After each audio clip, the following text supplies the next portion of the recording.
Yan 'no, kahit sino naman po talaga ay masasaktan. Walang puso po yung nagko-comments ng mga ganyan, gumagawa ng kanilang kathang isip. So, God bless you na lang po.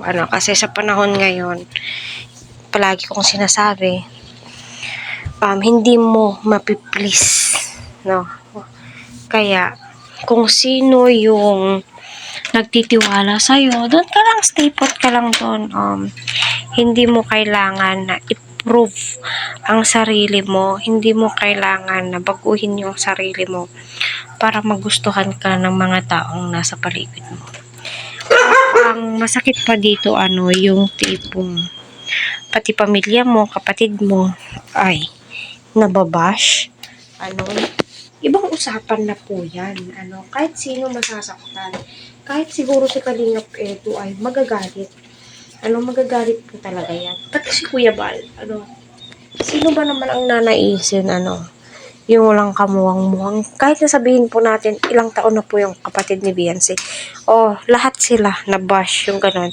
Kasi kapag binash mo ang isang tao, example si Beyonce, binash mo, damay na po yung magulang niyan.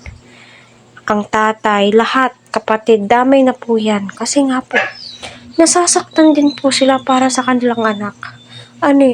Kasi sila po yung mas nakakakilala kay Beyonce. At itong mga basher na to, walang alam. Ang alam lang po nila, puna ng puna, sabi ng sabi, salita ng salita. Salita ng salita ng hindi naman. Alam nyo, nagre-reflect po yan sa katauhan ng isang tao kung papaano ka, sino ka. Lalong-lalo na yung mga basher po ni Beyonce dito, may edad na. May edad na, nakakahiya po sa inyo. Maghunos dili ho kayo mga auntie, lola. Maghunos dili po kayo kasi yung binabash po ninyo mga bata pa po yan. Napaka-bad example po ninyo sa totoo lang. Sa mga basher dyan, it's better to zipper your mouth.